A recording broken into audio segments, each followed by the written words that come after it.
peserta dan teman-teman sekalian. Perkenalkan, saya Derek dari Univers Fakultas Bisnis dan Ekonomika. Nah, hari ini kita membahas strategi investasi jangka panjang. Tapi sebelum masuk ke sana, saya mau tanya nih, kalau saya sekarang masih takut-takutan dalam berinvestasi, sebaiknya investasi apa sih yang saya lakukan? Apakah obligasi, saham, emas, atau teman-temannya? Oke, kalau untuk yang awal gitu ya, dimana kita masih punya ketakutan luar biasa, kalau saran saya jangan langsung masuk di dalam pasar saham. Kita mulai dari pasar reksadana dulu gitu ya teman-teman ya. Kenapa? Karena di reksadana kita akan dibantu oleh manajer investasi, sehingga kekhawatiran kita itu tidak bisa mengelola gitu ya, kekhawatiran kita tidak punya kemampuan, itu semua akan dibantu oleh manajer investasi. Kita cukup istilahnya uang cuma ditaruh gitu ya, ada yang mengelolakan. Nah, tentu harus mencari yang mengelola bagus gitu ya. Itu sih. Nah, kalau menurut Ibu sendiri investasi jangka panjang itu yang bagus 1 tahun atau 2 tahun atau berapa sih Bu? Karena saya sendiri pernah tuh berinvestasi, tapi ketika mau mencari target yang bagus, harga saham yang naik, kok nggak nyampe-nyampe, pas default malah turun terus tuh. Gimana sih cara kita menyikapi bagus? Oke. Kalau kita bicara tentang investasi jangka panjang, tentu secara konsep pasti lebih dari 1 tahun, gitu ya teman-teman ya. Nah, mengapa? Karena kalau kita bicara investasi itu ada uang yang kita keluarkan, kita akan berharap ke depan mendapatkan hasil, gitu ya. Nah, sejalan dengan investasi nggak ada sesuatu yang pasti. Setuju ya teman-teman ya? Jadi jangan sampai kemudian kita berinvestasi itu kita yakin untuk bisa mendapatkan keuntungan atau cuan. Ya, memang ada potensi resiko di mana itu yang harus kita kelola. Kalau tadi disebutkan apakah lebih baik kita investasi jangka panjang itu di bawah 1 tahun gitu ya. Kalau kecenderungan investasi di bawah 1 tahun itu belum kelihatan sebetulnya. Kita investasi pasti kita akan berhati-hati.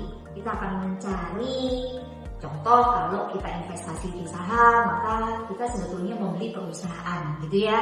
Maka kita akan mencari perusahaan-perusahaan yang punya kekuatan fundamental atau kekuatan kinerja itu yang bagus gitu ya.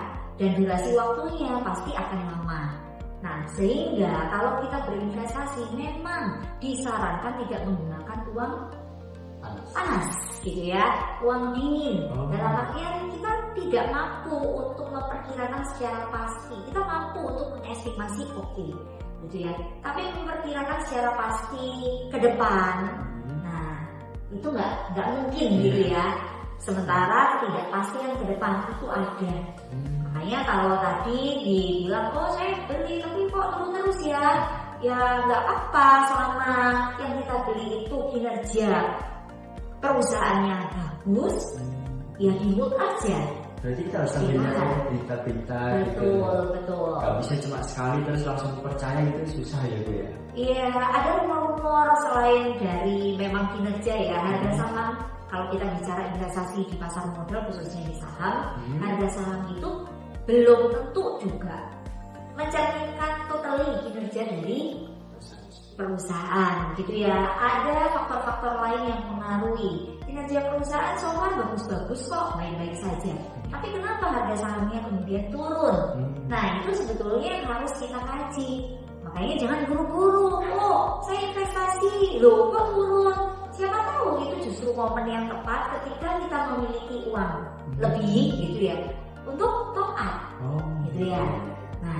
Nah pas banget nih Bu. Kalau turun kayak kita bahas trading gold yang kemarin gitu. Gimana sih cara Ibu menyikapi pasar yang kayak gitu? Kan itu lagi turun terus ya, bear market ya kalau kata saham. Ya betul. Jadi kemarin kalau teman-teman perhatikan ya, pada tanggal 8 April gitu ya, di mana pasar bursa efek Indonesia pertama kali buka setelah libur Lebaran yang cukup panjang. Ya, jadi libur Lebaran itu dimulai tanggal 1 berakhir di tanggal 7 April. Nah, sebelumnya malah juga sudah momen untuk kemudian libur kan gitu ya. Seperti yang kita ketahui, ketika momen liburan pasti akan banyak kebutuhan-kebutuhan, ya, akan banyak kemudian uang yang diperlukan. Nah, kalau kita kita cermati tanggal 8 April ketika pasar bursa dibuka kembali, memang ada penurunan luar biasa untuk hampir semua saham-saham yang fundamentalnya bagus gitu ya. Nah, kalau bagi saya ketika saya punya uang, justru itu momen tepat. Saya top up. Contoh sederhana gitu ya, Bank BCA. Ya, saya ini bukan berarti representatif dari Bank BCA gitu ya, tapi selaku investor pada saat tanggal 8 April pasar dibuka, BCA harga sahamnya turun sangat fantastis ya, sampai menyentuh di level 7.600 atau 7.900, saya agak lupa gitu ya. Nah, sementara kalau kita perhatikan kinerja dari BCA bagus aja ya. Mereka menginformasikan ada laba gitu ya, peningkatan laba di kuartal 1 maupun kuartal 2-nya. Kalau yang kemarin berarti kuartal 1 gitu ya, di bulan April kan gitu ya. Sehingga secara kinerja sebetulnya oke. Tapi kenapa kemudian harga saham turun waktu itu? Dan kalau teman-teman perhatikan, harga saham turun itu terjadi pada awal pembukaan pasar. Semacam tanda kutip sedikit digoreng gitu ya.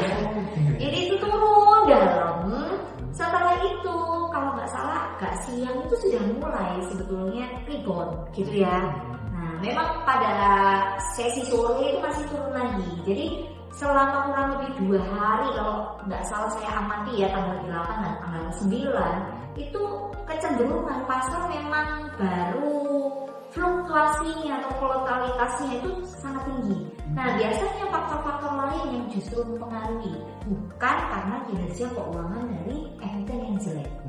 Nah, kalau saya sebagai investor, ketika saya tahu kinerja keuangan perusahaan tersebut bagus gitu ya, kemudian saya punya dana, pada saat terjadi yang namanya transaksi fail gitu ya.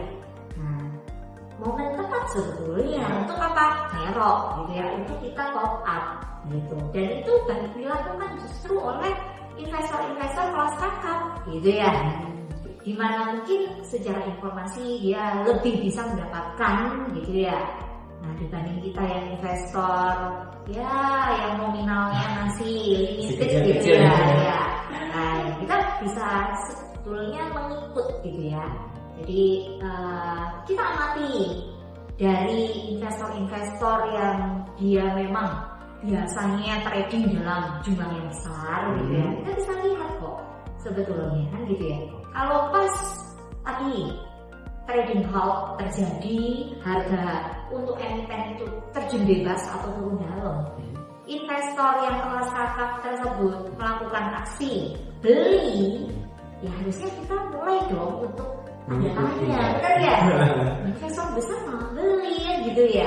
Nah, itu boleh. Jadi bagi saya kalau trading halt justru saatnya kita untuk menggali informasi tambahan gitu ya.